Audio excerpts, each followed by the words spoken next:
Tony Salerno as the Standard Bureau Director, say aye. Aye. Aye. Any opposed? Any abstentions? I abstain, but I have to abstain. Right, that's what I was asking for. Thank you. So motion carries. Congratulations, Tony. Thank you.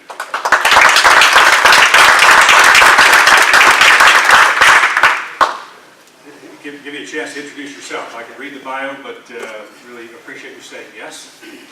Thank you for your patience as we work through it, and I look forward to working with you. Thank you.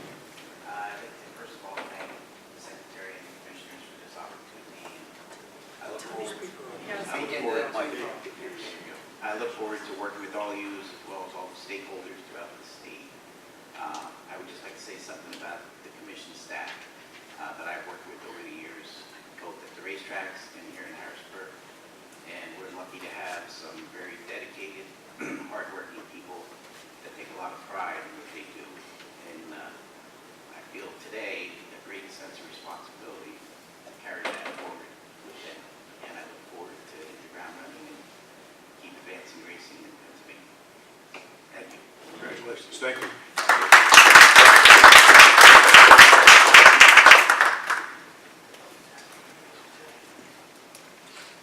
Okay, thank you. Tracy?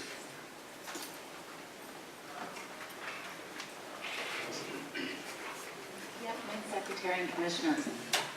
Starting out with the racing fund balance, beginning cash balance was $7.1 million. There was revenue of $1.5 million, expenditures of $1.4 million, leaving the ending balance at $7.2 million. Moving on to the Commission financial statements, revenue for the month of March was $759,000. Personnel expenditures were $338,000.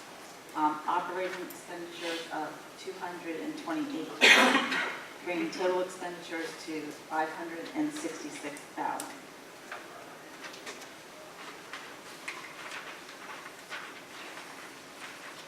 Moving on to the testing financial statements, resource development transfers for the month were $780,000.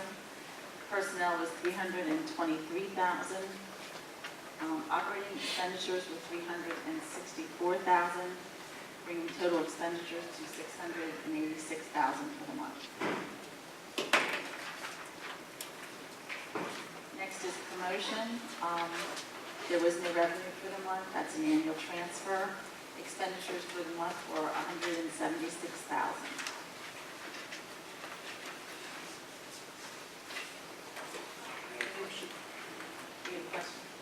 I just want to make sure that I keep forgetting from month to month. Have we given away money from this current, is that in this year-to-date number? We got half of I guess we have half of the money that we came in. Has that money been given out by June 30th? In other words, last year you allocated a certain amount of funds to the industry and to the programs, and the formula that they were to be distributed. This is an ongoing process. The funds that you allocated need to be filed and dispensed by June 30th. We're on top of it. I spoke to the harness today. There's 2 organizations that are in the process of spitting right now, and there's one on the thoroughbred side for more to come. So I anticipate all the allocated funds will be spoken for and dispersed by June 30th. Correct. And remember, I think they've spent it now. It's getting paperwork in for reimbursement, and they have to have it in before the end of the year.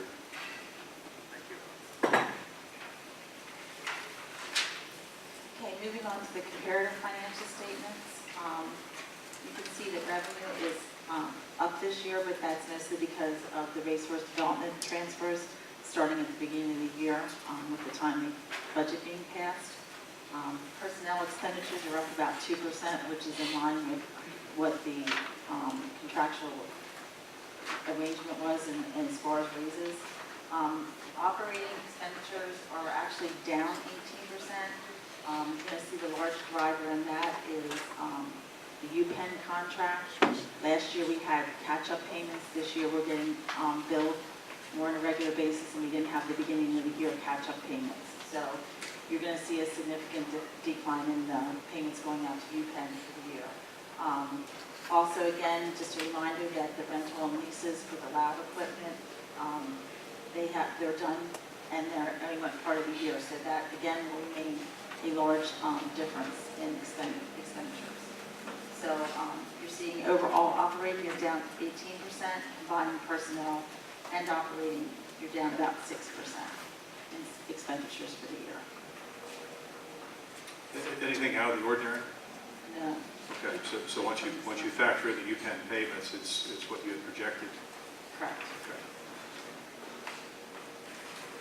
Any questions? The remaining ones are your restricted fund balance statements. Chairman, I'd like to make a motion. Okay, thank you. We have a motion to accept the March financials as reported. Before you have a second to that motion, please. Second, Dr. Sweeney on the second. Any discussion of the financials? Hearing none, all those in favor of accepting the financial report as presented, say aye. Aye. Those opposed, the same sign. Any abstentions? Motion carries. Thank you. Thank you, Tracy. Pocono Downs backside. Dale?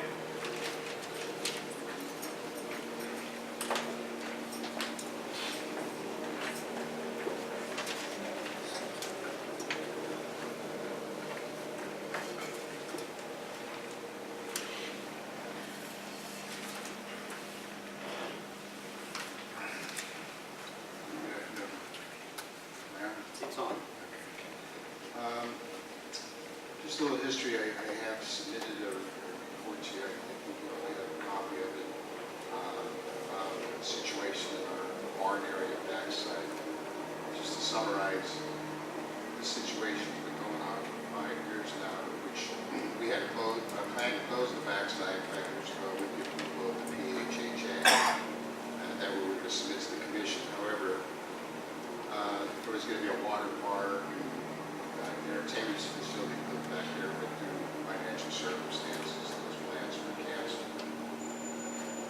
At that time, the DEP, at the same exact time, came in and said they had major concern about the environmental issues back there. We have a stream that runs in the backside, and it was getting contaminated mostly from the training track and the urination from the horses from the ground seeping into it, and from the horses being washed in their stalls. There was water going into it that was not acceptable to the DEP. They had told us that we must do something about this, and they were going to let us go because they felt we were building this park. They would wait till that and then resume. Well, it's been 5 years now, and now they are putting quite a bit of pressure on me to get something done, not tomorrow, but yesterday. We've gone back and forth with different plans, and no matter what plan we use, it wasn't approved. We had some plans that were approved that would be very unfriendly to the horsemen. For an example, if the horsemen want to wash their horses, they have to take them up to our maintenance shed, which is quite a bit distance from the barns, and then walk them back, which I know the horsemen would not be favorable to. With other factors like that, it was just decided these barns were 55 years old. The population of the barns, in your report, you can see has decreased dramatically every year, the usage. We only use less than half the barns that are there now. And the main factor is that all the races that are started at Pocono Downs, only 17% come from the backs of the barn area. Most horsemen that use our stalled area use it for training purposes. They bring their 2-year-olds and they like to train on the track. So that being said, I don't propose this as eliminating the barn area, which of course is going to be, my plan does include eliminating some barns, but an alternative plan that would benefit us, first of all, keep the DEP works with the DEP, and maybe that make the horsemen wouldn't lose that much, or maybe even gain something. So speaking with Sam and the rest of the PHA members, they understand the situation. They know what's going on.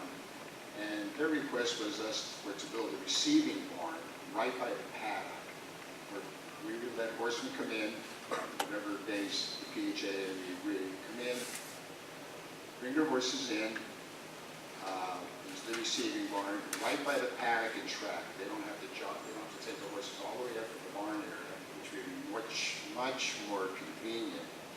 And they could use the training track to train their horses, wash their horses there, the manure bins would be there, everything's in one place. And it just makes a lot more sense than trying to start from scratch with 55-year-old barns that my latest estimate, just temporary to meet DEP's requirements, is $2 million. That's just temporary, and that's just DEP requirements. That's not putting a nail in the barn or doing anything. So our stall participation has gone down dramatically every year. Whether we keep the barn area open or not, we cannot keep the training track open because that's the main issue with the CRIC and the DEP. So with no training track, jogging track out there, and you have to take your horses, a great distance just to get washed and be inconvenienced, we know that there's not going to be hardly any demand for our barn here. But if we could build a training, a shipping center where they could train, almost like a training center, I think this will be even more favorable to the horses than we presently have now. I'll let Sam speak on behalf of that. I'm not going to try to word them.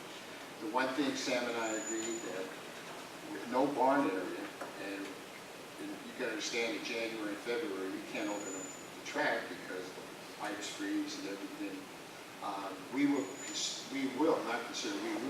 earlier. We usually open at the end of March. We'll open up in February. We'll provide more race days. So if anyone has a fear that, we're trying to get rid of racing, I think it's just the opposite. I think it's something that will help racing. I think will help some days. There'll be less time horsemen don't have a track to race at. Plus, I meet the #1 qualification. I meet DEP's requirements, and we build a more modern facility over here. And I'll let Sam speak. You took most of mine away, but it's come to our attention, the PHHA, that New England Sun will be making changes to the backside area due to DEP regulations. In preparation for these changes, with our horsemen in mind, we have been negotiating alternative solutions to common problems that may arise from these changes. First, the Downs at New England Sun will be building a new ship-in barn for horses to be received. This will be a 45 to 50 stall barn with war stalls, up to date, and with all the amenities in the barn. And second, with the addition of the new ship-in barn, horsemen looking to come in and train will be allowed to do so on the main track with a schedule to be determined between Dale and myself. And my board also, based on the time of the year. Third, the 2020 season will begin earlier than previous years, with the cards beginning in the month of February. Finally, during the 2019 season, a track consultant will be brought in to evaluate the main track's overall conditions with emphasis on the turns. Based on the findings of this consultant, this point may be revisited prior to the 2020 season for any changes to be made. And Dale and I have been working on this. We don't like it, but he has agreed to give us more days. We can open up sooner. I think it solves a lot of our concerns. Any questions?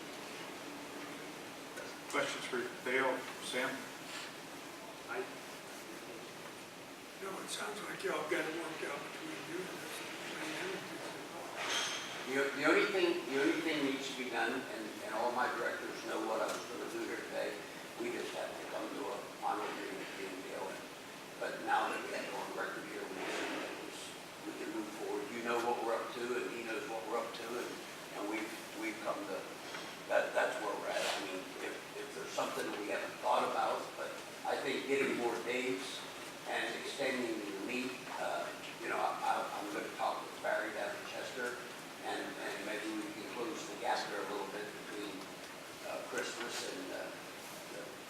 sometime in February, and, we had more of a circuit. And, now we get shut down about the second week of December, we don't get opened up till about the second or third week of March, and we can eliminate about, if it gets more. So, that's a plus for everybody. Is this 40 to 50 stall barn happen if you shut all the barns, or is it keeping open the other barns? No, this is happening, this is part of the agreement between Gila. Yeah, but They're building this, they're shutting the barn area down. If you give them how permission. many horses do you need a day to have a race meet? How many horses do I need? We race an average of 13, 14 races with 8 horses per race. So that's over 100. And 87% of our horses, But let me get We have a ship in pad. Right, so that's my point. It's only 40 or 50. Where's the rest of the horses? No. This has nothing to do with the paddock horse. This is strictly a barn to train out of, come in there, if somebody gets caught in trouble or whatever, they got a barn to ship into. Or got guys there locally who need a place to stay. Sam, tell them how big the pad. We have a 125 stall paddock. Okay. So that answers that. And horses can stay in the paddock. They need. Now, two other series of questions. Parks had this same problem with the DEP years ago. They went ahead and spent the money to fix it. What distinguishes you, the fact that Parks did it, from the fact that you could do that rather than this? In your opinion? well, the consultant we got to give us an estimate is the one that did parks. And it's really two different situations. Parks, stalls, and barns are kind of lying right with the track. And that if you do fix it, you're probably going to get a permanent fix. When this track was built back in 1965, the track is built on a hill. And no matter what we're going to do, it's just going to temporarily solve it. So like in your area, you can still wash the horses, but see anything doing with water from the roofs, urination in the ground is always going to run down there. And like I said, But Parks should now wash the horses inside the barn. yeah, They would do it outside. Yeah, we don't have those But facilities. now they do it, when they build the new barns, they build the wash areas inside the barn, and the drains from there. Like I said, our barns are 55 years old. The ship-in barn will be built that way. These other barns are not built. My last series of questions is that when the gaming bill was passed, 11 years ago, it required $1 million to be spent per year for the first 5 years. I think $250 to $1 million a year. They're way ahead of you. If these barns are 50-some years old, where was that money spent? We built a $6.5 million new paddock. We built money into the, which we call the league here. And we spent a lot of money on the backside just to keep it up, just to keep running. We still rebuilt different areas, but most of our money went into, we built a brand new, before the bill was passed, we had, it looked like a 1930 racetrack with the outsides paddock, rain, no rules. Most of our money, but we haven't met all the requirements with the state, but the majority of it was the $6.5 million paddock. So it went to the paddock rather than Most of it went to the paddock. That's all questions I have. This may be because I don't know enough about the harness racing side, but in February, everywhere around here it's pretty frozen. Do you race on a frozen track? Yeah, we can race on a firmer track than you can. You can race on a frozen track? We can race on a firmer track than you can. Okay, that's not answering the question. Is it Well, frozen? I don't know how to answer your question. I can help you out. Russell, usually, at least in the winter areas I've been in, because I've done both, you keep working the track all the time so the track doesn't freeze up. If you allow it to freeze up, then you tend to lose the racing surface. But in most jurisdictions, they keep working it so it absolutely doesn't freeze up. And that's where if you take a look at the Meadowlands in New Jersey, you go up to Yonkers and take a look at Yonkers. You look at the tracks in New York, Tioga, Vernon, what am I missing here? Same thing in Indiana. with They specialize, if they're going to race in the winter, they keep the track going. Commissioner Rogers? Are you confident that you can have all this accomplished by mid-February next year? We are planning, if we get permission, as soon as possible, we were planning to have the work start probably around October. And we seriously think there won't be an issue that we have to solve that. Dale, let me ask you a question. Is your plan twofold, the way you've explained it is, we'd like to close the training track in the barn area back there, relocate everybody up and let them use the main track? Yeah, I don't look at it as a closing, I just look at it as an alternative plan. And when only 17% of your horsemen are using, the starts are using the barn area, and it's going down to less than 200 people, I really think the horsemen will benefit from this. And I look at it as an alternative plan. It's one hand wash the other. And I'm not trying to put racing on the back burner or us on that burner. My main focus is to meet the DEP requirements and then without hurting the horsemen. So I think this plan almost helps the horsemen because I don't think it some of it is for a track, but if you know where these wash stalls and things that have to be built, it would be so inconvenient that we already have a couple hundred people there now. We wouldn't get that because there's no way they're going to go through all this. But in one sense, he was a pain, but Sam really worked hard. So he got everything. Someone like him. Yeah. Sam represents us first, and I'm not trying to take up your time, but I don't think anybody has a better relationship management PHHA than any track in the country. We always work together. They've always been very reasonable, and we try to do our best for them too. So I think this wasn't done overnight. This took a lot of talk and going on for months, and I think it's something we're both can do. Mr. Rogers? I think you've taken a good approach, obviously, in working with PHHA on this. My concern is for the little guy, I guess. Sam, can you tell me of your board of directors, how many are stable on track? 2. And how 2 are of they, the 10. how are they approaching this, or how are they The one, his main concern was to be able to come on the track to train, okay? He has an off-track facility of his own, not actually a track, but a jogging machine and so on. The other director goes to Florida in the wintertime, comes back when the meet starts. But he does stable on the track. The one director stables on the track and at the farm both, but mainly uses it as a training place to bring in and train. So this was discussed. I talked to all my directors this morning on the way up, let them know what I was going to do here today. And my only concern is that if they shut the backtrack, they've already taken all the stalls from the turn up, and they're using them. They're not using any stalls from the turn down.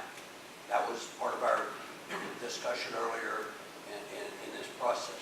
And if they start the backtrack, if they start building the basins and that stuff on June the 1st, then we'll quit using the backtrack June the 1st.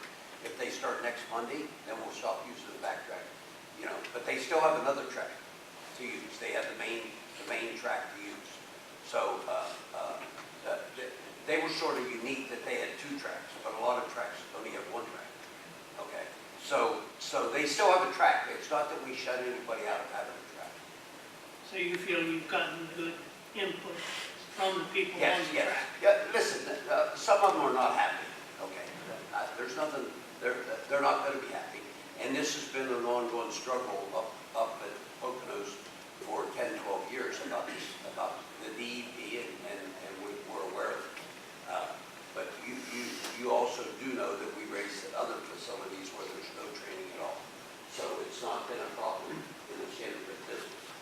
It's going to inconvenience some, but there is some training facilities around that area They're building one, in fact, we're gonna have a fair there this year, but that one that's, I can't think of the name of it.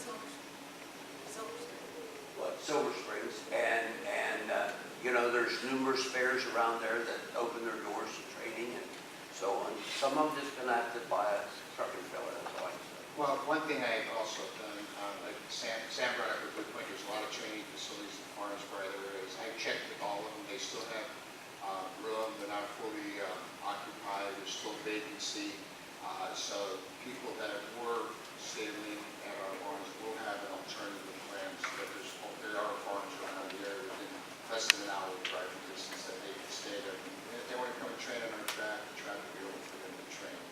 Now, one thing I want to say before George gets is, we didn't do any construction, we agreed. When he said we didn't use the first half of the barn, all we did is we moved all the horses up, but we didn't tear anything down, so we got to move it, so I just want to make that clear. Thank you. Dale, do you have any idea how many additional race days?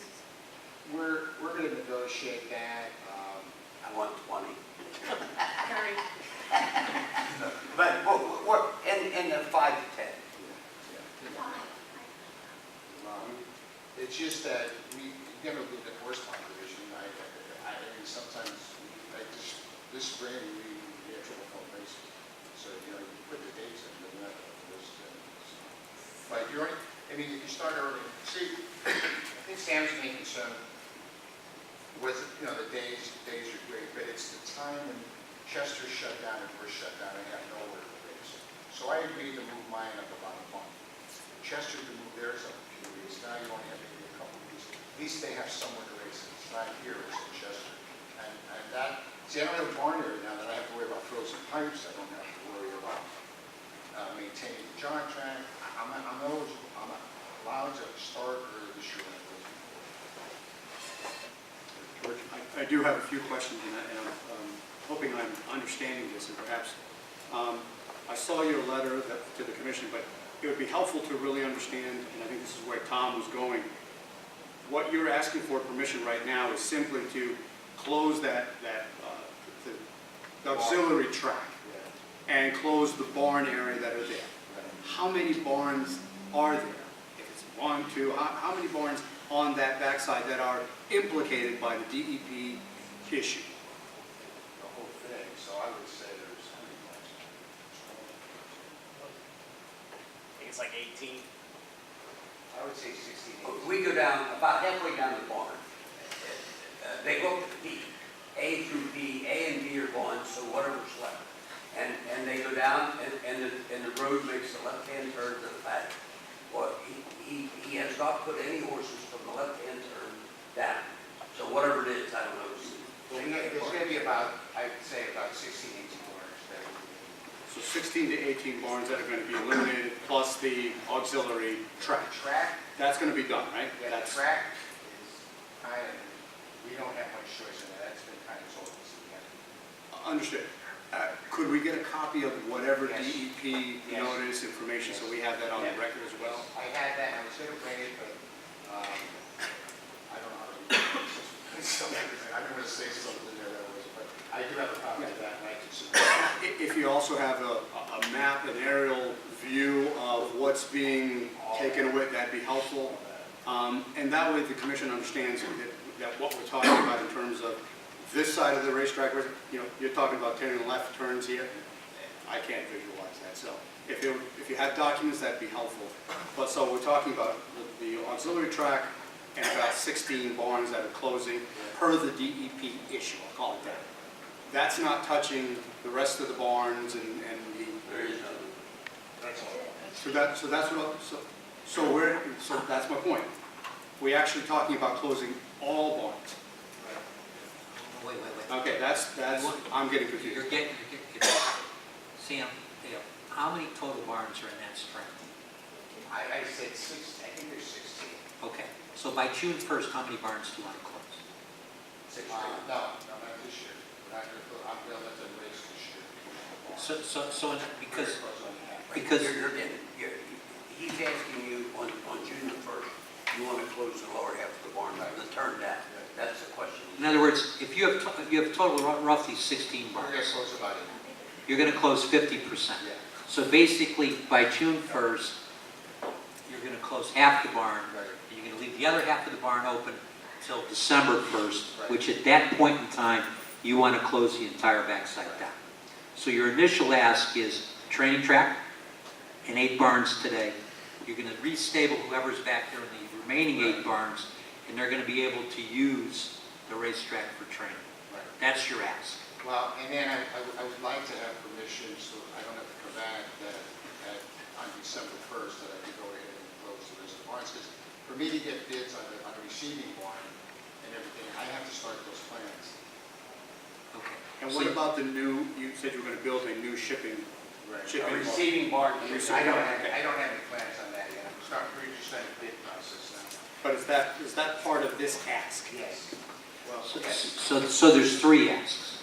Ask 1 is by June 1st to close 8 barns and close the training track. Ask 2 would be by December 1st, close the remaining 8 barns. Right. Ask 3 would be to build a receiving barn of 45 to 55 horses to be built and completed by February. Correct? Correct. It says 40 to 50. 40 to 50, I'm sorry. Yeah, and I would like that barn to be built, before the first of the year. Well, Yeah, and we're working together. let's just say right You're going to have to get that sorted out a little bit, right? I just want to make sure we got the right motion. I appreciate the layout. You've got 3 phases. There's sort of an inherent question, though. If you do all of this, the DEP issue goes away, Yes. right? And that's not going to be a condition of build? No, I don't have to build the shipping barn. That's not a DEP requirement. I'm doing that for the most. The 2 conditions that the DEP are required is that they have now assured us that they want that to be like a meadow area for those barns to work, and the basins and everything. The shipping barn is not a DEP requirement, if that's something we want to do. And that'll be in a different area completely. That'll be down by the racetrack. Any other questions? I guess the question now is sort of motion. Are we comfortable with? Pardon me? We have to have an order, right? You can do it by motion. If the commission wants to approve this, you can do it by motion, and I'll draft up the corresponding order. But the question is, what are we voting on? What are you all voting on? Make sure that we understand exactly what you're voting on. Are you voting on 1, 2, 3, or all 3 aspects? Well, I think there's 2 pieces. I mean, you can approve it in concept, right? You can approve it in concept with documentation to follow that has the DEP requirements and the map that you've referenced, George, right? You can do it in concept. Correct. With this, Kind of having them move forward, yeah. but assuming you get all the documentation to support that first phase. Let's call it, phase, these 3 phases. That, you can certainly do that. Okay with that? So, okay. So, okay. Dr. Egloff made a motion to approve. I want to hear this. I want to hear this. We're making a motion to approve it. The concept has just been presented to us in the 3 phases. Right. And the shipping barn is part of the concept. Correct. Absolutely, absolutely. And everything that I've talked about is part of the concept. Yeah, so let's do this. And Tom restate the phase 1, 2, 3. Let me see if I can make this really simple. Sure, please. Step, Have all this. I'm gonna go through it right now. Okay. All right. So in concept, the commission is approving the following motion, if I get this right. Phase 1, by June 1st, training track and 8 barns located by the training track will be closed. Horses in those barns will be moved to the remaining 8 barns. Correct? Correct. Phase 2, the entire backside. The remaining 8 barns will be closed by December 1st? That's good, yes. Okay, by December 1st. In addition to the closures, the following will happen. By Best efforts will be made to build a receiving barn with 40 to 50 horses located by the racetracks with interior wash stalls to provide training for the horsemen effective January 1, 2020. Best efforts by January 1, 2020. And best efforts, I understand. It all depends on weather. But I'm saying best efforts by January 1st, 2020. And the final piece is your race meet will start sometime by agreement with the PHHA in sometime in mid-February.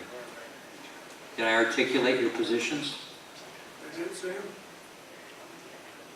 So that's the motion. And we are going to look at the racetrack moving forward. I don't think that has to, well, I understand what you're saying, but And you're going, I got one other piece of this, and you're going to look at the racetrack, but the other piece of this is contingent, you were going to provide the commission the DEP report analysis for the violations and so on, and why you're shutting it down. okay. And an overview of the property, in other words, so the commission is aware of the footprint, what you're shutting and when you're shutting it down. Those things are to come, and they're contingent basically on the motion being approved. I would need one other thing. I'd like to see the letter.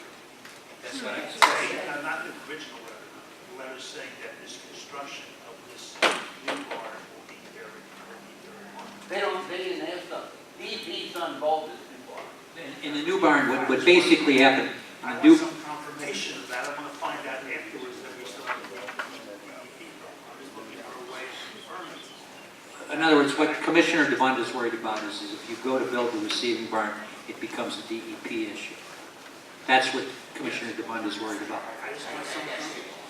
Okay. I mean, we got room there, we got room down the paddock to build I'm a barn. asking if we get a letter or something saying we're not involved, we don't care. And anything you can get from the DEP to absolve the receiving barn and allow it to be built. Does that articulate, George? Okay. You have assurance that you can get all the permits and everything you need to construct. Okay. Okay. So we have a motion. How about a second? Second. Second, Commissioner Rogers, second. Any further discussion of this multi-phase, multi-page proposal? Who wrote this whole thing? Well, I think we've got the, we understand what it is now. Okay. Okay. And we also have a regrets. We're going back. So we have a motion, a second. Any further discussion?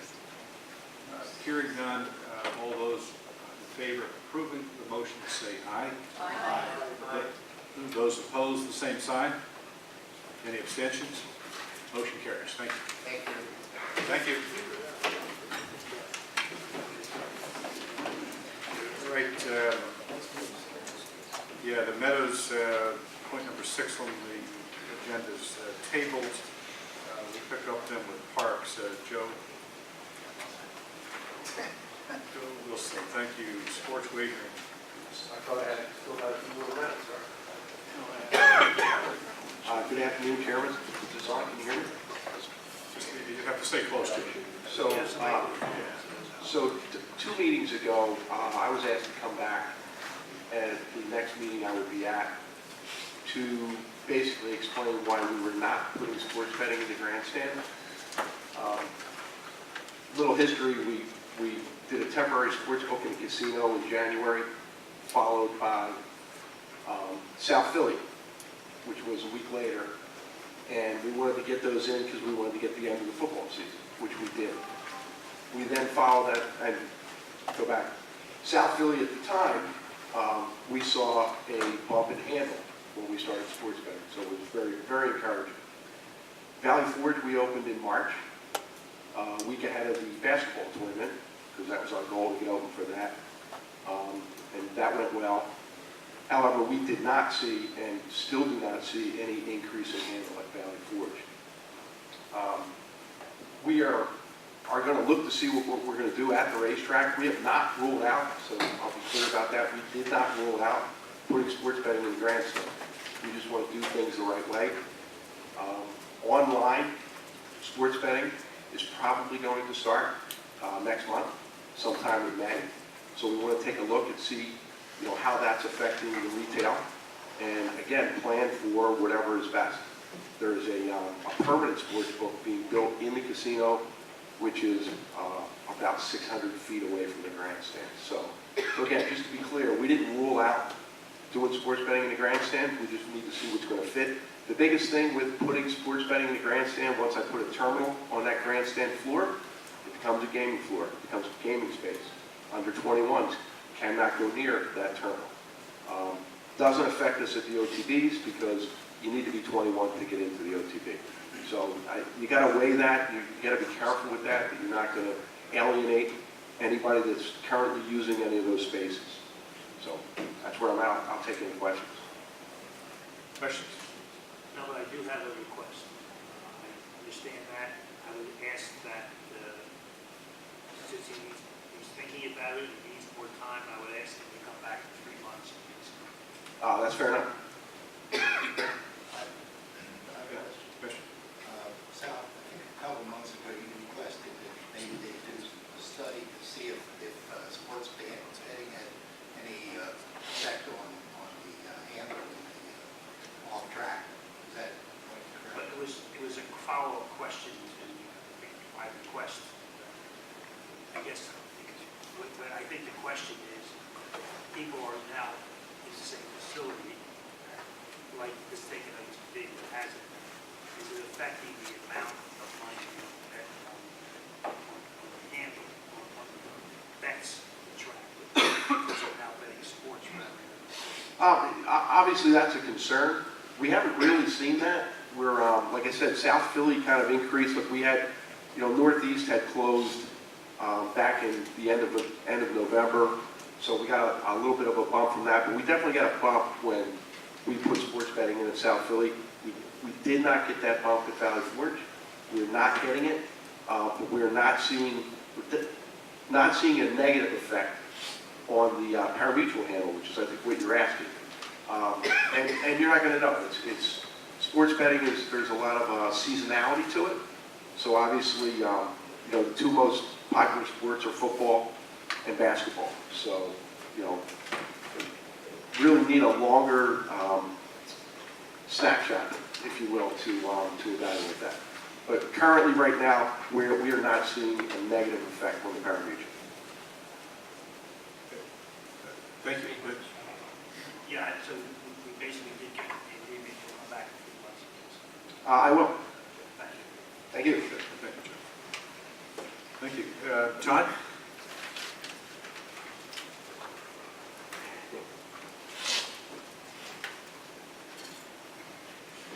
Good afternoon. I wanted to discuss with the commission and get approval to change Rule 163.132, which currently states that if a horse is not raced within 30 days, the horse must have a published workout. In today's racing environment of 25 at the racing office, about 25 races offered a day, races and only 3-day-a-week racing for a lot of the year, races can be brought back several times, and it creates a scenario whereby which horsemen have to rush to get a breeze. If they were entering for a Saturday race, the race didn't go, they bring it back for a Thursday. Now that adds an additional number of days. They are now outside the 30-day window. Now it puts us in a position where we have to breeze a horse when it's not in the best interest to breeze that horse that close to a race. The other thing that creates a problem, especially at Penn National, is with winter weather conditions. Obviously, we do not want to breeze our horses over unsafe racetracks. When we get the winter storms that we get and the freeze and thaw, it is simply not safe to breeze horses. And I have a daily discussion with the stewards to waive the 30-day work rule, which they ultimately do, but I do that, they probably do it 50% of the time. So when I looked around the Mid-Atlantic, the other jurisdictions around us in the Mid-Atlantic, Delaware, Maryland, New Jersey, they're all 45 days. West Virginia is 60 days. So I'm requesting of the commission to increase it from 30 to 45 days in the best interest of not only our horses, but the racing programs that we have to put together. John, thank you. Questions? I can see, is there any downside? Is there anything negative about it? case scenarios, any reason not to? Not that I'd be aware of. Like I said, the other jurisdictions that are, basically, we fall in line with the majority of the states in the Mid-Atlantic. And it's not a problem. I've never heard of any other problems in those jurisdictions. I mean, unfortunately, it's been an archaic rule for a while. We didn't have the ability to change it prior to passage of Act 7, which created this commission. So it just kind of slipped off the radar until recently. I'd appreciate the approval. Okay, we have a motion to, Can I ask you a question? Was the original, let me ask you this, was the original reason for this the concern that the horse was not fit enough? That was sort of, I don't know what the rationale was, but originally, I mean, I think that's correct, Sal. But as you know, horses don't run nearly as often now. Horsemen are very competitive. They're not going to run an unfit racehorse. So the rule really became obsolete. Are you suggesting eliminating the requirement for extending the time to longer time? I want it from 30 days to 45 days. And that falls in line with the rest of the Mid-Atlantic, other than West Virginia, which is 60 days. okay, do we have a motion?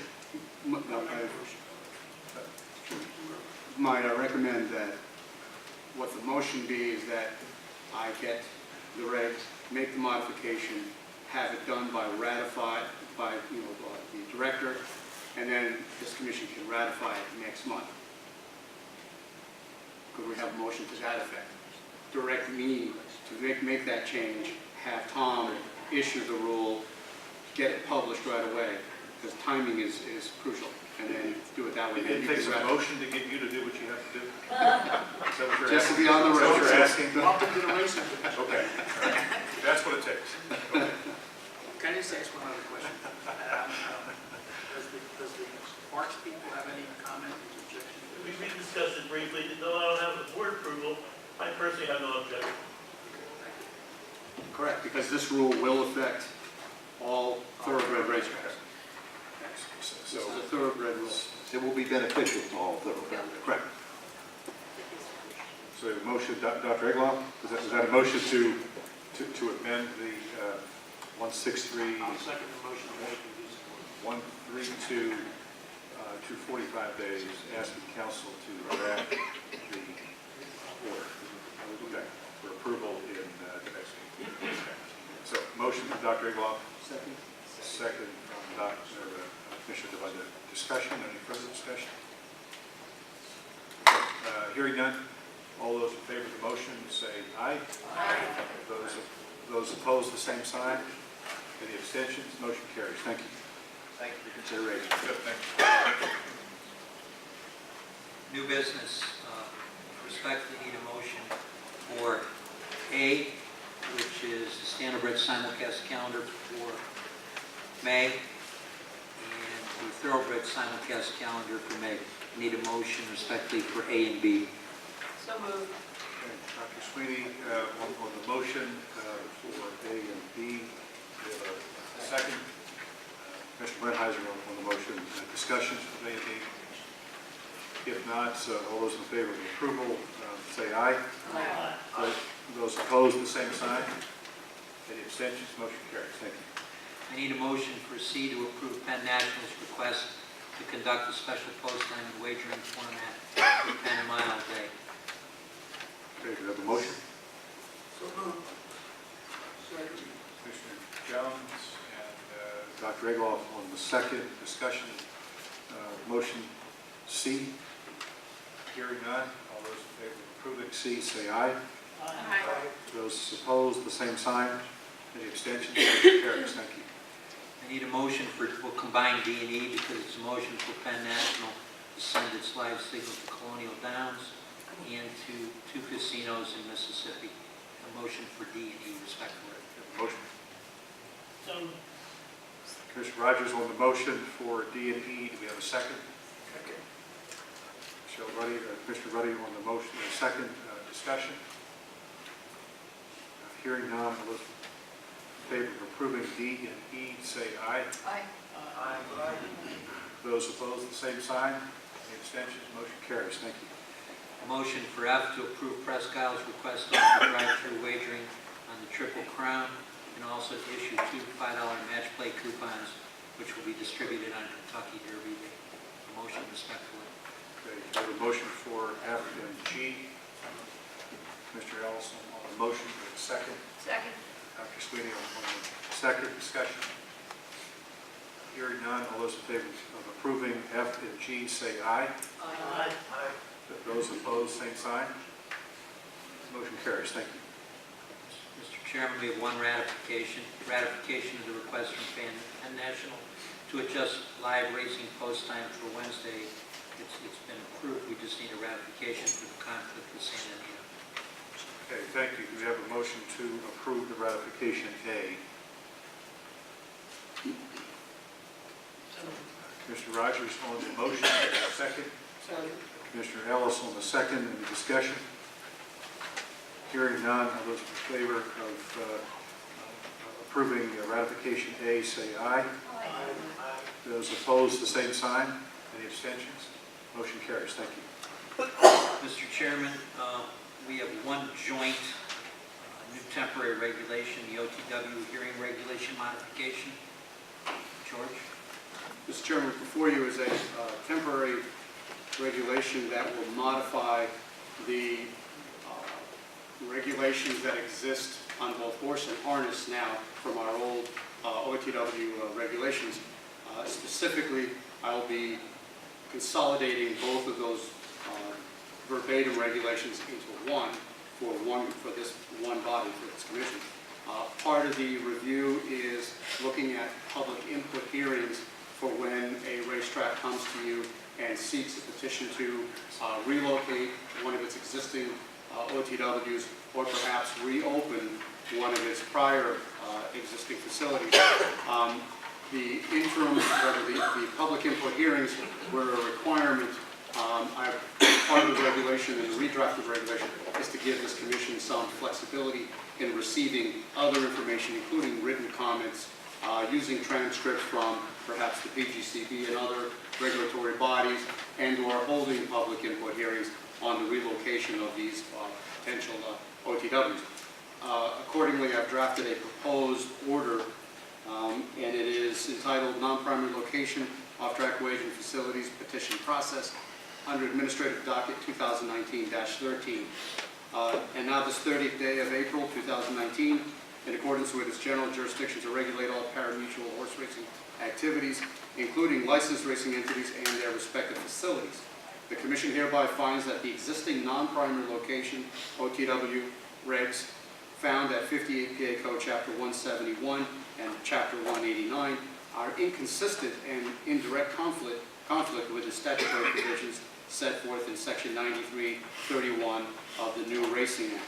Since no new OTW licenses are permitted by the Racing Act, the Commission hereby intends to consolidate, update, and modify the existing OTW regulations as those regulations relate to petitions by licensed racing entities to relocate existing operational facilities and or to reopen previously operational OTW facilities. In the interim, pursuant to its authority set forth in Section 9311H of the Racing Act, the Commission hereby adopts the following temporary regulation, specifically modifying and replacing the existing regulations relating to the procedures governing input hearings, and the Commission's determination whether those hearings are necessary in the course of the petition process. This order and attached Annex A adopting the temporary regulation shall be published in the Pennsylvania Bulletin and shall be published on the Commission's website. This temporary regulation shall become effective upon publication. That could be entered as a motion. Okay, thank you. We have a motion to approve the temporary OTW hearing regulation modification. Commissioner Ellis on the motion, and the second. Commissioner Brentheiser on the second. Discussion. I have a question. Does this mean that any existing racetrack in Pennsylvania can now have an OTW? No. It doesn't? This is only the existing OTWs with the existing racetracks. Specifically, PID and Harrah's do not have the capability statutorily to own an OTW. Only the Penn, Meadows, Pocono, Parks, those are the only. I just wanted to verify. Yeah. Any further discussion? Hearing none, all those in favor of the motion to approve the HCW hearing regulation modification, say aye. Aye. Those opposed, the same sign. Any abstentions? Motion carries. Thank you. That concludes the motions and the temporary regs. There are no licensing matters. There's one adjudication. The matter before the Pennsylvania State Horse Racing Commission is regarding the appeal of ruling number 18151 PP, license revocation of Jared M. Hutt, docket number Racing PX 2018-NM-22. And this is based on an appeal filed by licensed racing official Jared M. Hutt from a ruling dated October 14, 2018, issued by the Board of Stewards of the Philadelphia Parks Racecourse, which notified Hutt that his license as a racing official was revoked, effective October 24, 2018. The Commission had the opportunity to review the record during executive session, and the following order can be treated as a motion, which reads, and now this 30th day of April 2019, the ruling of the Board of Stewards of Philadelphia Parks dated October 14, 2018, directed to appellant Jared M. Hutt, notifying him that it revoked his racing official license, is affirmed. Thank you. Do we have a motion to accept this adjudication? So moved. Dr. Sweeney on the motion. We have a second. Second. Mr. Jones on the second. Discussion of this decision. Hearing none. All those in favor of approving the motion say aye. Aye. Those opposed, the same sign. Any abstentions? Yes, Mr. Chairman, based on the fact that the father of Mr. Hutt is an active member of the PCHA, I am going to abstain on this. Okay. So let the record show one abstention. Motion carries. Thank you. Old business under out of competition testing. Phone number. Sorry, we got one. Sorry, George. Yeah, sorry. On the proposed resolution. Yeah, got it. Okay. All right. Under Slight adjustment. slight adjustment. Under old business, under out of competition testing, we conducted 12 tests at the Meadows since the last commission meeting. Moving on, the next item is marketing. The Pennsylvania HPPA, Todd and Stu, on the digital ad strategy that they employ.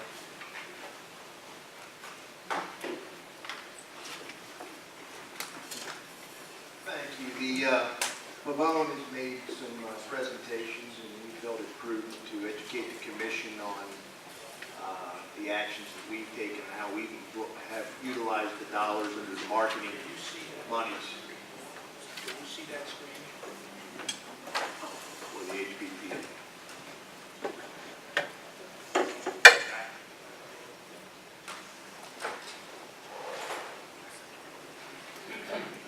I'll turn it over to Mr. Stu Kirschenbaum. As Todd says, I'm here to update everyone on the digital ad initiatives that we've launched for the HPPA. Before I get to that, I'd like to focus on the story that we're telling.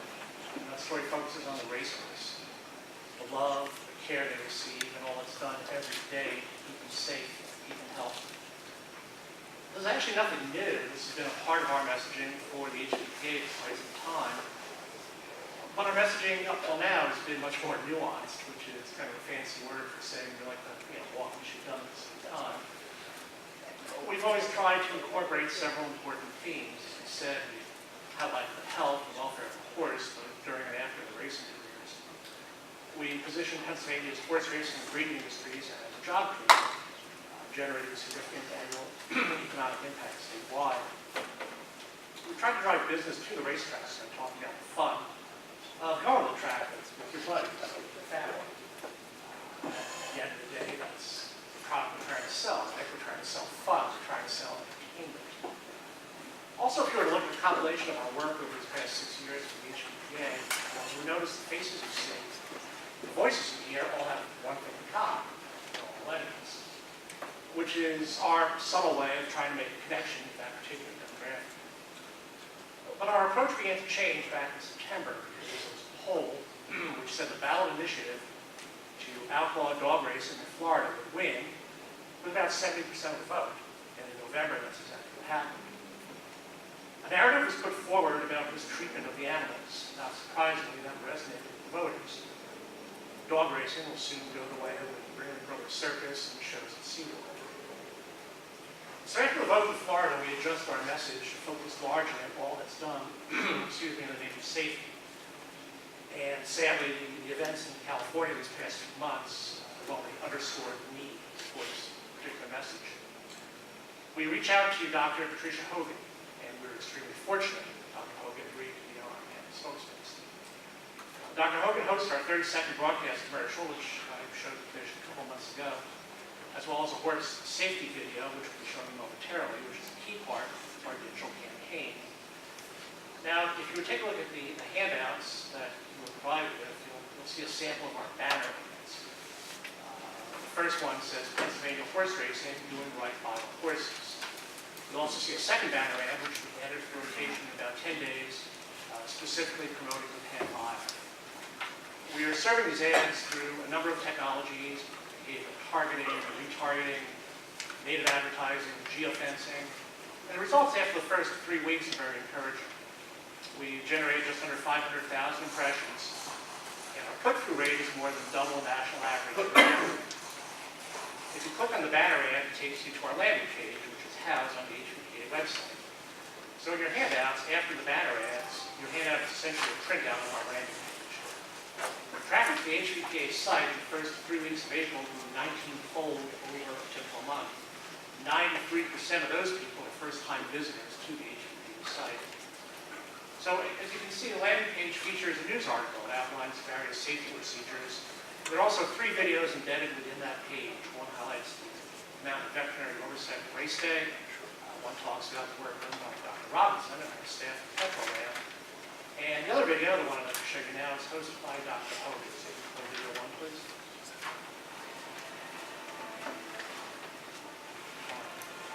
Unfortunately, I feel the public perception of racing has really been on a negative slide for the last 10 or 15 years. For some reasons, rightfully so, but there's so much the public isn't aware of as far as the welfare and care that these animals get and how people feel about it that actually work with them every day. Safety is the utmost priority of the animals racing on the track and the people riding them. But if you went down any backstretch, you would see the daily, meticulous care that goes into taking care of a racehorse. The thoroughbred racehorse has got to be one of the most well-cared for, well-fed, well-conditioned athletes in the world today because of the type of care that's given to them on a daily, hourly, minute-by-minute basis. There are people that care for those horses that not only are they their livelihood, but there's a real bond between the horse and man. I'm an equine veterinarian. That's probably one of the most well-known professions. But did you know that there's an equine dentist, an equine massage person, an equine chiropractic person, as well as a farrier, grooms, trainers? There's a multitude of professions that are centered around the racehorse. We do our very, very best to make these horses comfortable, happy, fit, and safe. Safety is our highest priority, both for the horse and rider. In association with Keystone Films, this is the production of the Pennsylvania HBPA. So our goal is to reach people across all demographics through both the broadcast and the digital campaign to share our story. And again, at this particular moment in time, I don't think anything takes precedence over that particular story. 1 or 2 final things. We also want to reach people who are generally younger people who use streaming services. So through our local NBC partners, which would be Channel 8 here and Channel 12 up in Erie, we are, in both cases, their official sponsor of the Triple Crown. Our commercials now be served to anyone in Harrisburg or Erie who's streaming the NBC Sports Triple Crown telecasts through an OTT provider, an over-the-top provider. They'll also be seen by anyone from Harrisburg market or the Erie market who happens to go to NBCSports.com on the anyone using that OTT or non-OTT streaming service to watch the Stanley Cup Finals will also stay on air.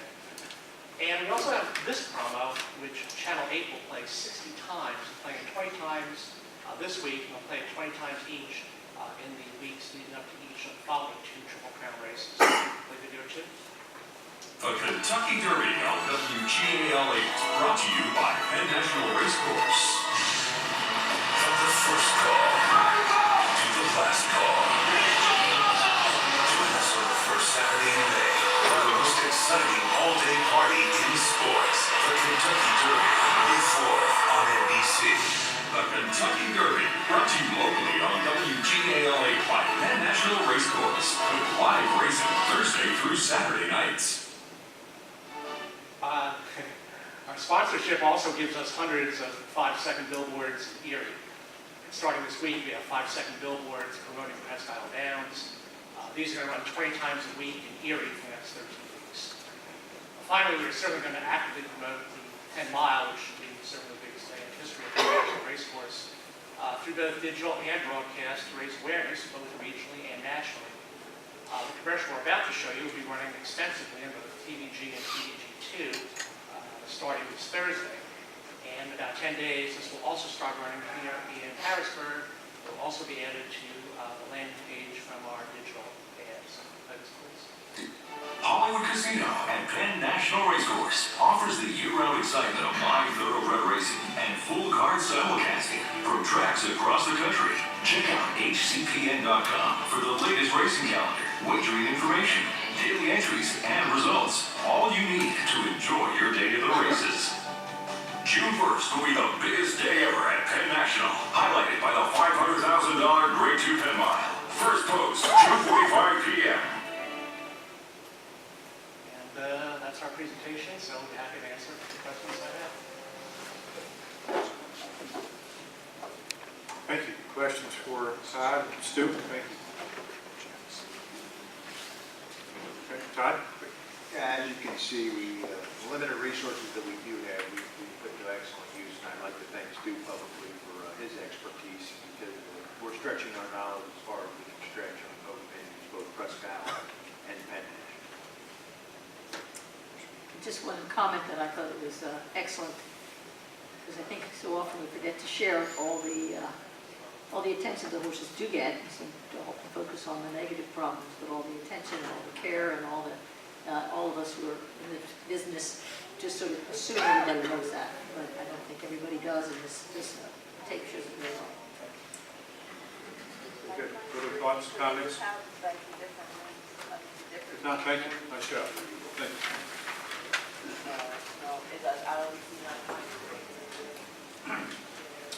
The next item on the agenda is a proposed resolution on the Interstate Anti-Doping and Drug Testing Standards Compact. Over the past year, this commission has reviewed and considered its possible participation in the Anti-Doping and Drug Testing Compact. Specifically right now, Maryland and Delaware have passed legislation. Surrounding jurisdictions are pending, and I believe that the commission would like to read a resolution into the record. Am I correct in that? Motion. A motion. A motion was drafted. You want to read it first, George? Yep. This is in the matter of the Interstate Anti-Doping and Drug Testing Standards Compact. This is on Administrative Docket 2019-17. This is a resolution, and now this 30th day of April 2019, be it hereby resolved that in accordance with its general jurisdiction to regulate all pari-mutuel horse racing activities as set forth in Section 9311A of Act 114, known as the Racehorse Industry Reform Act, this commission will seek to become a member state of the RSI Anti-Doping and Drug Testing Standards Compact, and to join with other states to further create uniform, effective, and efficient rules and regulations relating to the use of drugs and medications which protect the health and welfare of horses, and to further develop a uniform penalty system across surrounding racing jurisdictions.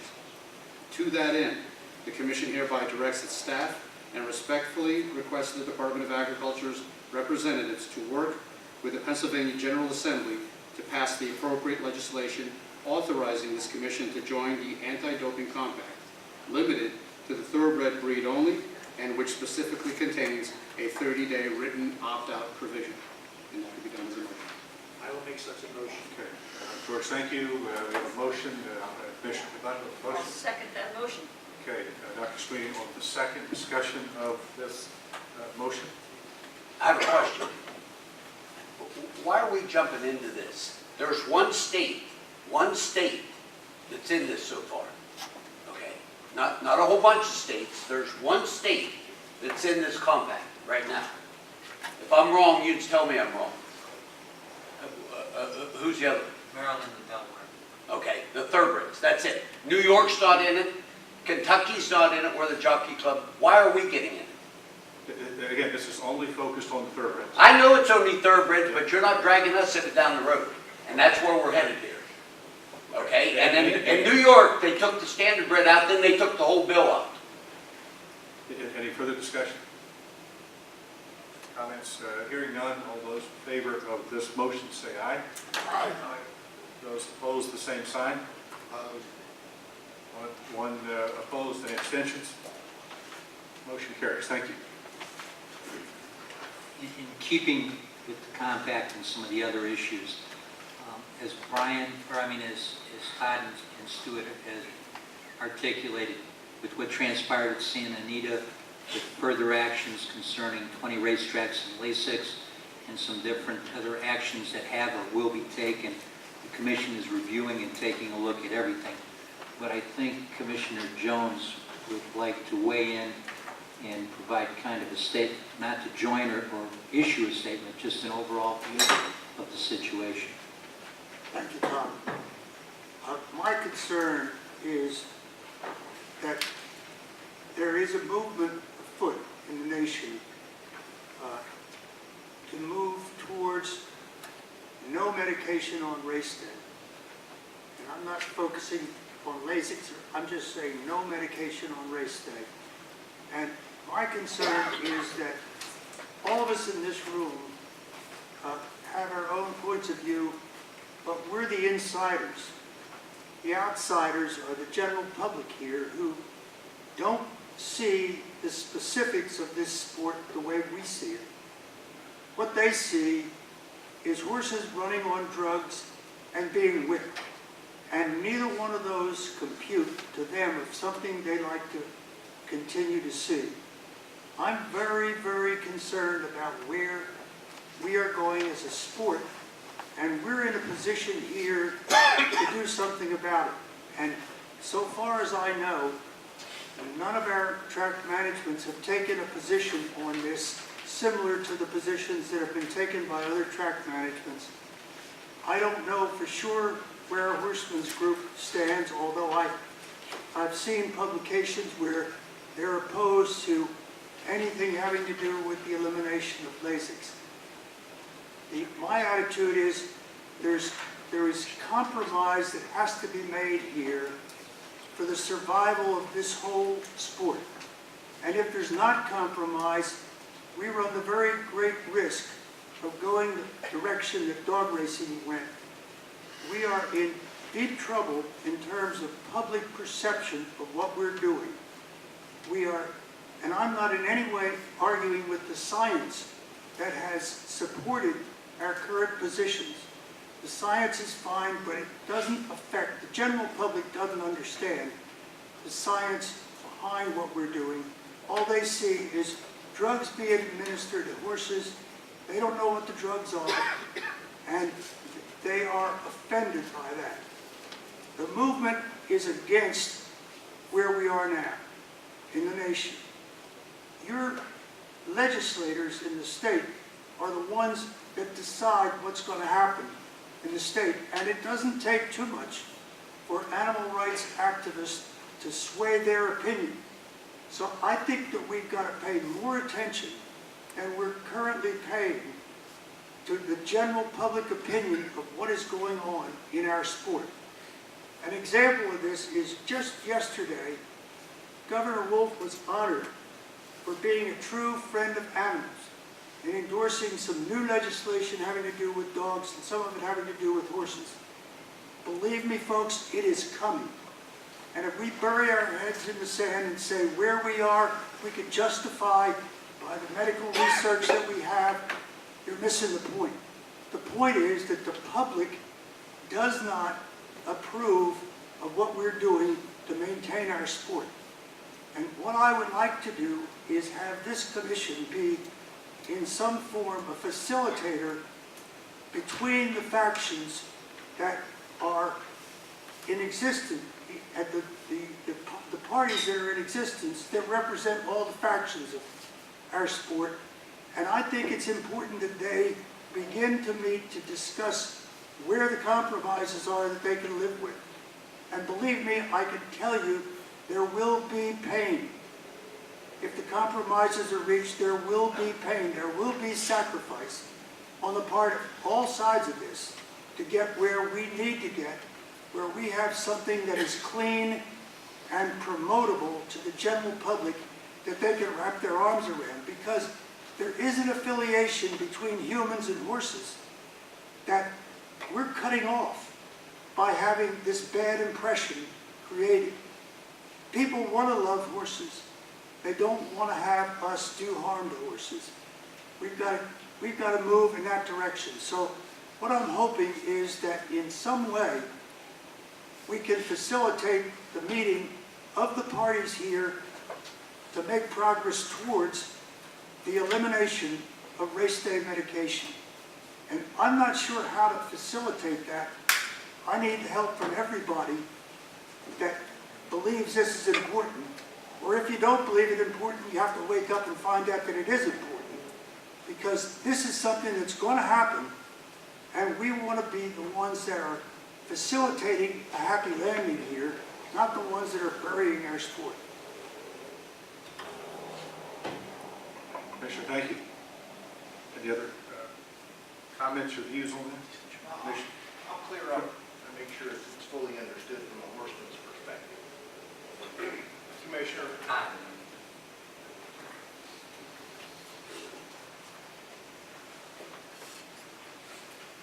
certainly understand and greatly respect where you're coming from. And it's that care and the best interest of the horse that supports the horseman's position. And whether there can be middle ground, there will be no compromise on the health and welfare of the horse from a horseman's perspective. We care greatly for these animals. I think public perception would change greatly if an event of sudden death due to EIPH kills a human being, rider. It will happen. And the next question is going to be, you mean there was a medication that could be utilized that could have prevented this? We as horsemen are not going to let the uneducated misperception drive our position. It's that simple. And listen, there's nobody that has more respect or care for the thoroughbred racehorse than I do.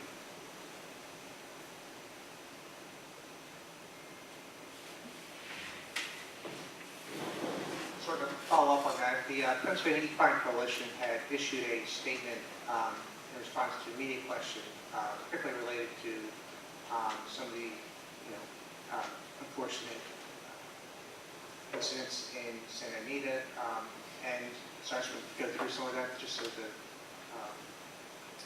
the Commission understands the coalition's perspective. So, obviously we're saddened and concerned by the tragic events in other states involving racehorses, and there's of the Equine Coalition that the thoroughbred racing officials and industry leaders have identified the cause of those incidents. The owners, trainers, veterinarians, caretakers, breeders, everyone involved in the Pennsylvania racing industry care deeply about the well-being and health of our horses. And that's regardless of whether the horse is one they own, one they're racing against, one racing in another state. The Lasix is the only pharmaceutical recommended by the American College of Veterinary Medicine for effective treatment of EIPH, exercise-induced pulmonary hemorrhage, bleeding from the lungs of a horse that occur during exercise. Given the absence of other effective treatments for EIPH, the American Association of Equine Practitioners supports the race day administration of LASIX to control EIPH. That view is echoed by the North American Association of Racetrack Veterinarians, which issued a statement last month, noting that there's no evidence that reduction or elimination of LASIX would have any value in reducing injury rates in racehorses, and that a ban would lead to increasing levels of EIPH and pulmonary diseases in horses. It's a very strongly worded statement. The North American Association of Racetrack Veterinarians suggests that the condition of the racetrack is a critical factor in risk injuries. Pennsylvania Equine Coalition supports the positions taken by equine veterinary organizations. That the LASIX ban will have the opposite of its desired effect and possibly endanger the lives, health, and career of racehorses suffering from EIPH. Again, just to reiterate, prior to the members of the Equine Coalition to do what's best for the health of the horse, for what Todd said. Put it diplomatically, some track operators have other considerations that may factor into their positions on this issue. The views of our members are based on current research reports, policy positions, and statements by multiple national organizations that provide veterinary care to horses. No correlation has been shown between the use of LASIX and breakdowns of Santa Anita, Savannah, Pennsylvania, on the pretense of safety. LASIX would appear premature.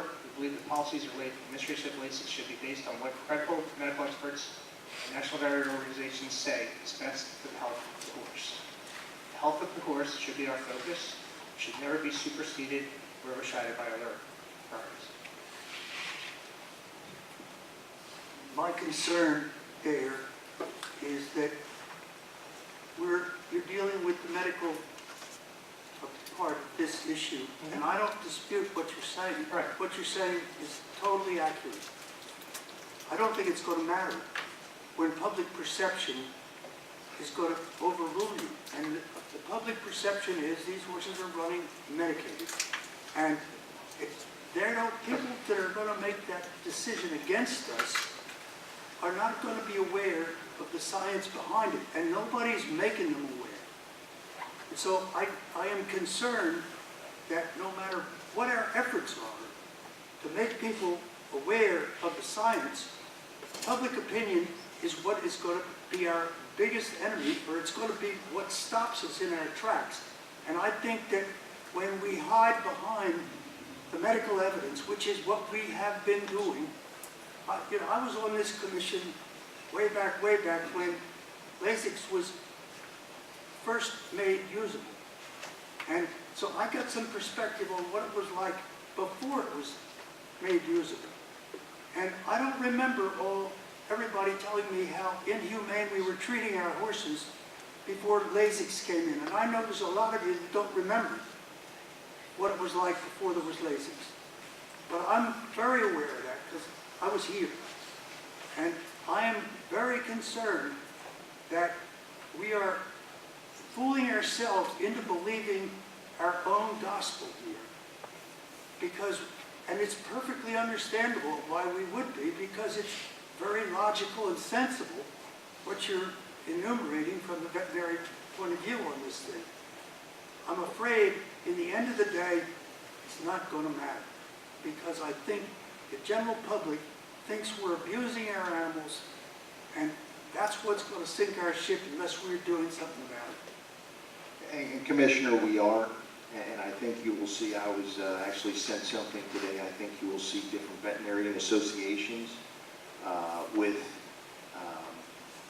PR releases that will give links to the educational material on LASIX and what it does in the racehorse and how it prevents certain things. I know there's a movement afoot, and I won't disagree with you that education of the public on this particular issue needs to be improved dramatically, and we should have been doing it all along. And I think you see with our videos that we're putting together, we are doing our part, but I'm well aware of the veterinarian associations throughout the United States will be forthcoming very shortly. I just received something, today. And as far as race day medications, that's the only medication that is allowed on race day. There are no other medications that are allowed on race day. So it's about LASIX. It's been about the LASIX for the Jockey Club for a number of years now. And that's what this whole thing is about. Todd, I hear you completely. And I'm not disputing the medical evidence that you're presenting. But all you have to do is pick up Sports Illustrated, the current issue, and see what Tim Layden, who's a non-prejudiced writer, has to say about it. And you can compare the circulation that your veterinary association is going to have compared to Sports Illustrated, and you see the size of the job that's ahead of us. It is major, and unless we do something significant, we're not going to get the attention that we need. I agree with you, it's a major undertaking, and it needs to be involve all facets of the industry. There's no doubt about that. But I don't think I need to restate the paramount importance is the health of the horse. And that's the position of law. I just want to add to that. I appreciate everything you're saying, and I do appreciate everything he's saying. What concerns me as a person who cares about the horse in Pennsylvania, who owns and breeds in Pennsylvania, is the fact that what we would call insiders, the track operators, they're still insiders to an extent that they at least understand what makes this business work and how you build fields and all that. Even most of these other tracks where over 80% of the stakes races are run have come out and said they're going to ban racing starting next year, and then the stakes races after that. So I think he's correct that all this education that we've given so far, at least, has shown that even so-called insiders are doing it. So the general public who's uninformed is basically saying, well, if they're agreeing with it, then how can we not agree with it? That's the concern I have. It would be interesting to see if the coalition that has made those comments follows through. I think at this point it was a situation where they're trying to control the message. Obviously, we had serious issues with what happened at Santa Anita. Those racetracks are doing what they feel is necessary at this time. Hopefully, cooler heads will prevail. We'll have that intelligent discussion, and we'll educate the public, and we'll be better for it down the road. Any final point? I appreciate the exchange. I think what Mr. Jones has sort of put out is sort of the charge to us at large, to think about is there a compromise? Is there a central point? I don't know where it is. It seems to be fairly lucid, but I think the sensitivity to what the public perceptions are relative to LASIX and the varying views by those who are in that industry and hold some deeply held opinion. Both can't be wrong and both can't be right? So there's somewhere in that center there is a point. But I think that's what Commissioner Jones is sort of charging us to think about what that is and where that is. So I think we got to continue this conversation. I don't know.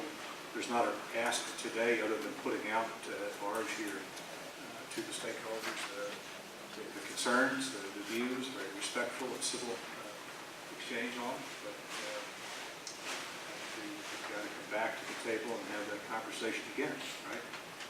About what to do. So, Tom, anything to add? No, I think right now it's just out there. Hopefully there can be some valid discussion between all the parties and come to some resolution. Okay. All right, thank you. General reports. Mike Simpson. No report. Mr. Beagle. Mr. Hankins. No, thank you. Todd. I think I said enough, thank you. I believe Mr. Velez in PTHA has a small presentation to make.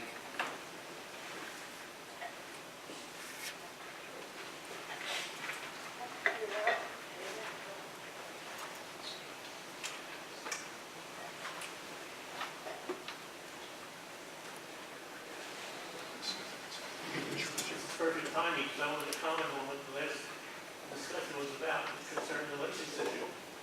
The Commissioner Jones makes an excellent point. But as we see, the problem is not so much LASIX. I think LASIX is the guided belief that in some way affects the outcome of racing or something to do with playing down instead of very independent.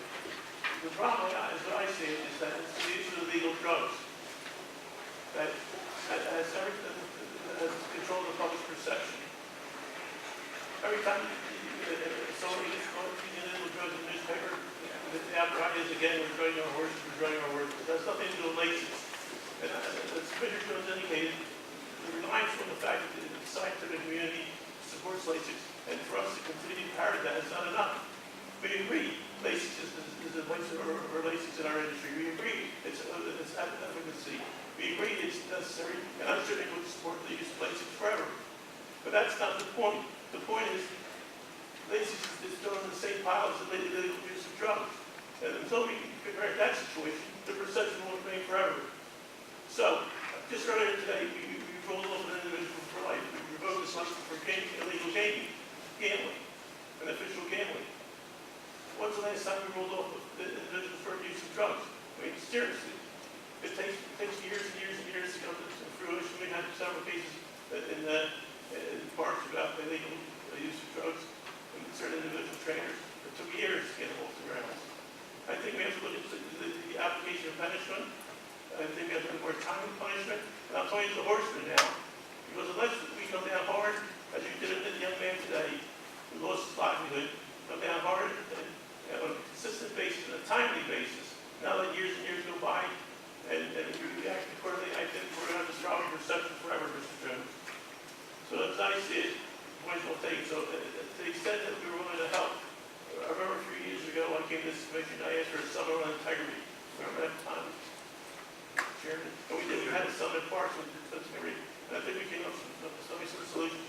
So again, I would offer my facility as an opportunity to meet and have a summit on LASIK and other drug use and conditions that affect our industry. So the invitation is open. I will leave it up to you to decide the time and place. The place can simply be my conference room in my office at any time, Mr. Chairman. I apologize for the tone of my voice. It's a matter which I present my position. I wish we could be clear, but of course, that's as good as we do right now. Mr. Chairman, Commissioners, I'm Mike Gillespie, Executive Director of the PTHA. Sitting to my right is Danielle Montgomery, who I'm sure you all remember, is the Administrative Attorney for Home.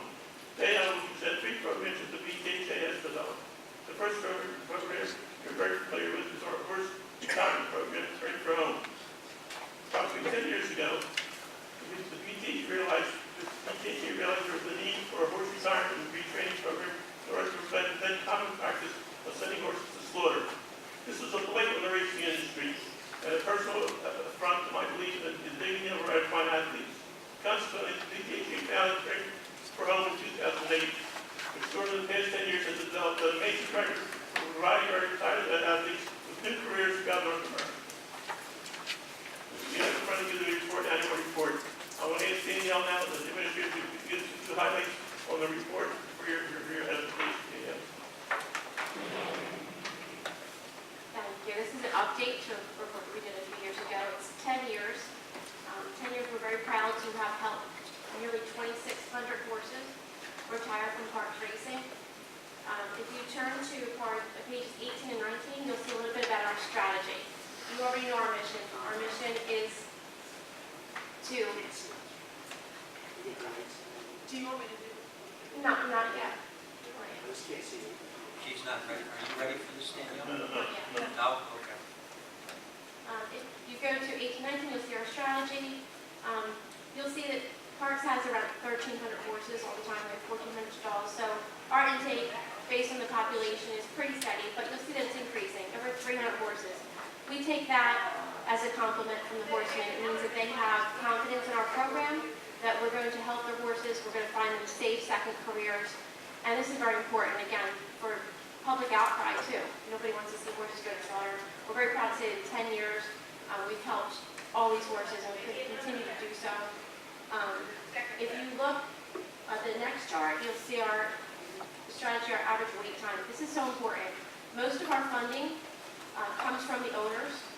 So if we can get horses off the racetrack after they're retired within 2 weeks, it's not only good for the horses, it's good for the owners that are supporting us.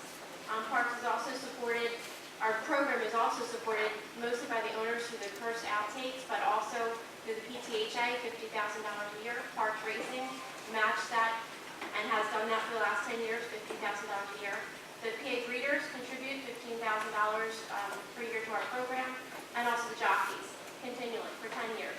They contribute to our program, and it allows us to help these horses so that there's no reason for them to ever go anywhere wrong.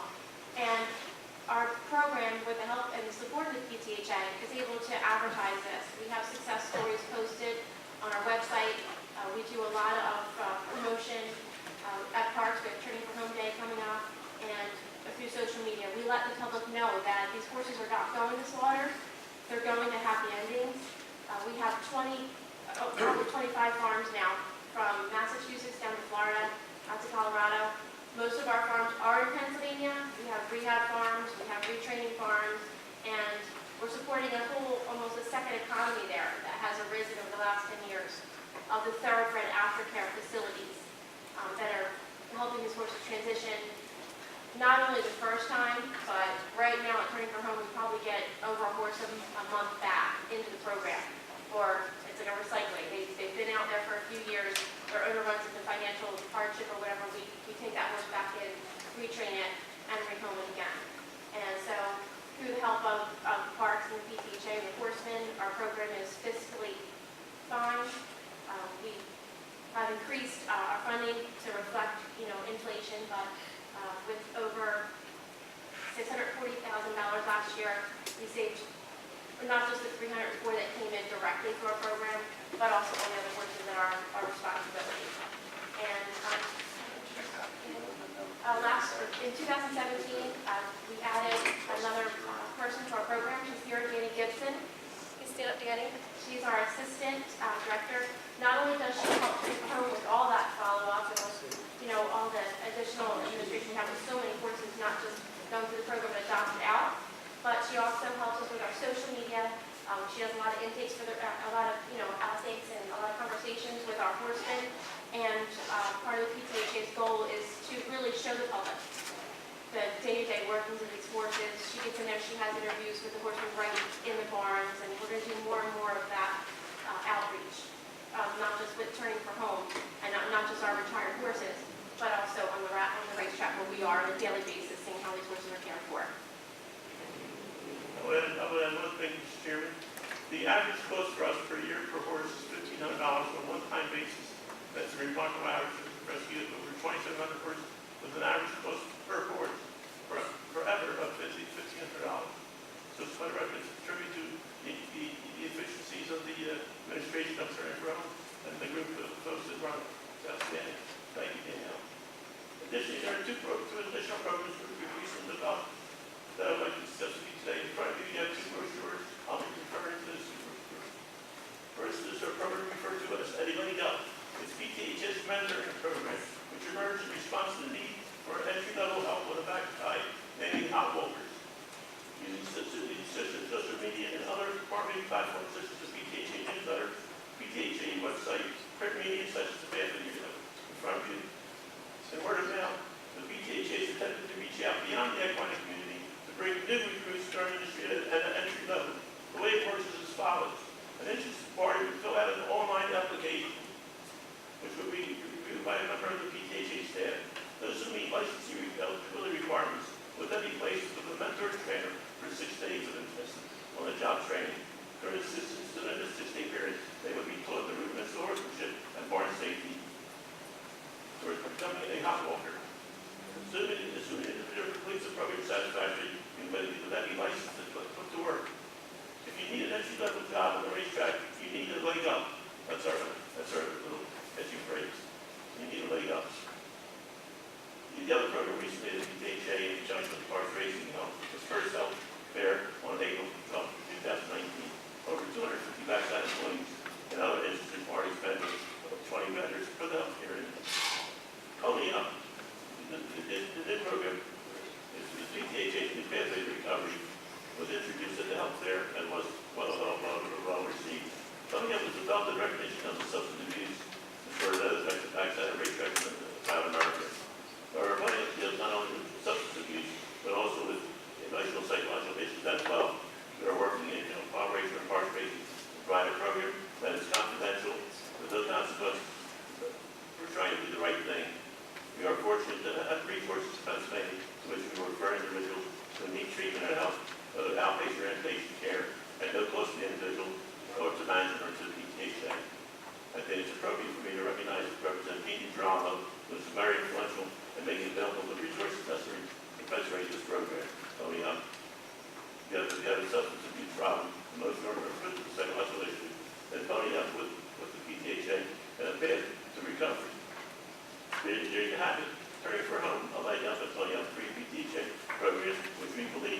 time I've been introduced to Mr. Sellers recently here.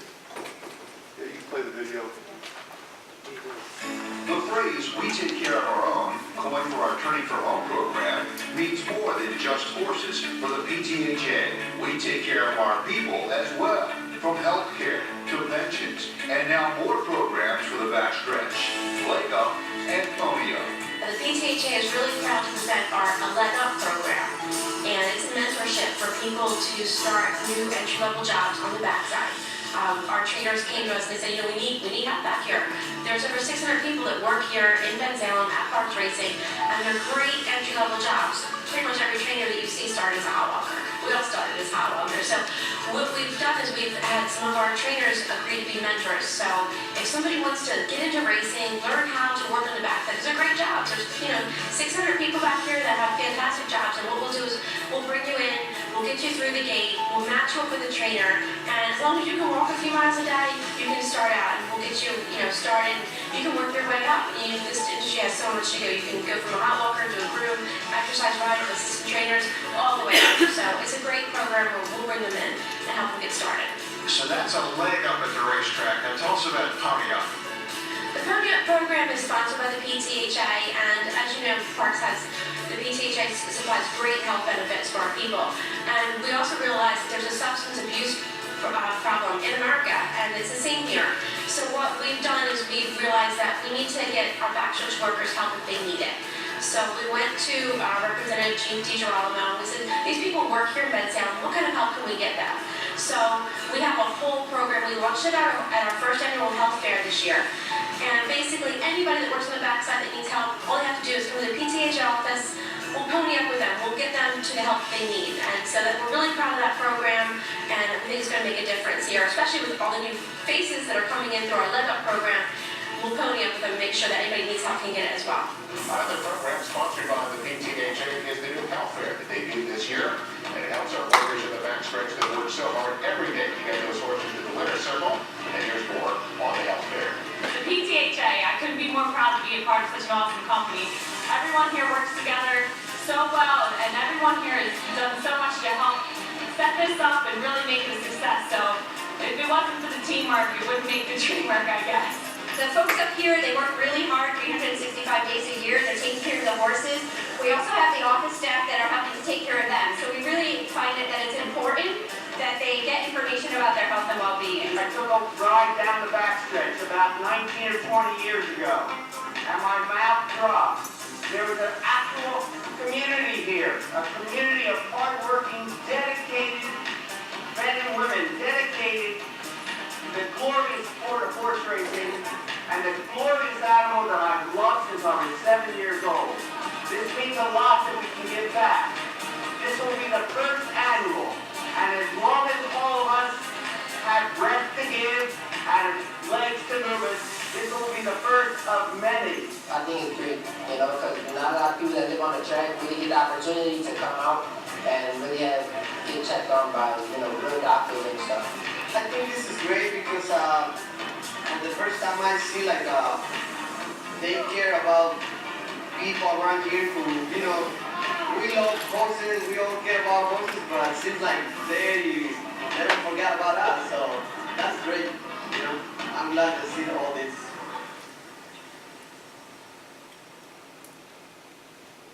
That's it. That's all she wrote. Thank you, John. Thank you for your time. What is the question today? Yeah, any questions, comments? Yeah, I just want to comment that Pennsylvania is unique in the sense that we have year-round racing as opposed to Park State. And I think I'm very proud of the fact that all Pennsylvania organizations, owners, breeders, and horsemen have met that challenge in treating our people here as if they are part of our village, are part of our community. And this is just an example of it. I think it's things you've seen from Penn National. Unlike other jurisdictions, we have health benefits, we have pensions, we have all this going on because we responded to the fact that the people in this business are here year-round, and not just transients passing through. And I'm really proud of the fact that we have as horse people responded to this need. It really goes out to not only to Mike and his staff, but also to the rest of the organizations. I just wanted to make a note of that. Thank you. Other comments? Yeah, thank you. I like the leg up and to pony up. Thank you. To Danielle and to Danica, thank you for being here. Mike, thank you. Okay, thanks. Next, Brian.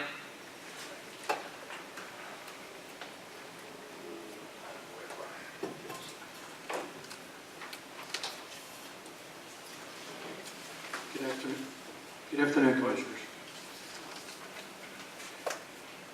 Over the past 4 months or so, I've talked to many people from all over in reference to the Integrity Act, LASIX, etc. And I applaud the Commission and what they want to do, get together the stakeholders. My suggestion, and again, I talked to many people over the, there are people on both sides of this issue.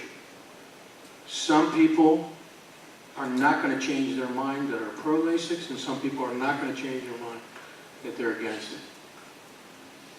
My suggestion, there's much to do in reference to whipping issue, racetrack safety personnel, vet checks, chipping of horses, illegal drug penalties. There's so much else that needs to be done. My suggestion is to sit down with the stakeholders, get done everything that we can do, and then address the LASIX issue after that's done. Because in talking with people, you can go back and forth and wind up being in the same position months later, and we can see it now years later. Something needs to be done. Let's do it. The slot revenues are up year to date. You heard Tracy note that the revenues we're up $1.2 million this year. Positive note. We've gotten together with Stu Kirschenbaum and Keystone Films. The value of PA breads on average has gone up, both yearlings and 2-year-olds, over the past 2 years. So what we're doing is we're currently geofencing the Timonium Fairgrounds during the week coming up to the sale and the sale. When you go in there with your phone, your iPad, you'll be served a banner ad about PA breads. When you click on that banner ad, it'll bring you to our landing page. Every Pennsylvania bread that's for sale with workouts is going to be on that landing page. Plus, there's going to be some other things that they can go to if they want more information on the program. But the primary reason for this is the sale and to help get PA breads, the money spent for them up a little. Our annual meeting is 4 p.m. on May 22nd at the Kennett Square Country Club, and the May issue of our Thoroughbred report is attached to the packet that you received.